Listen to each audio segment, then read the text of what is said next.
जय माता दी।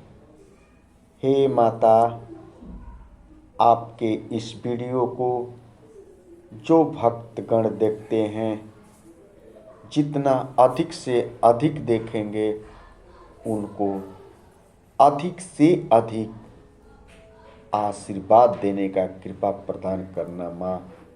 उनके घर में सभी प्रकार की कष्टों को दूर कर देना।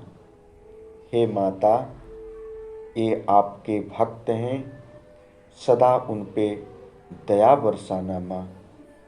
हे माँ, जो भक्तगण आपके चैनल को सब्सक्राइब करें, उनके घर में धन की बारिश कर देना माँ, पैसे की बारिश कर देना माँ। जो भक्त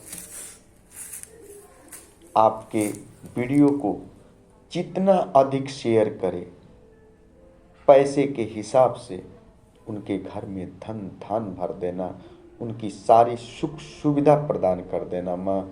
आपसे मेरी यही विनती है मेरी माँ कि कभी भी उन्हें पैसे की कमी न आए, वो आपको कभी कमी नहीं आने देंगे। जय माता दी।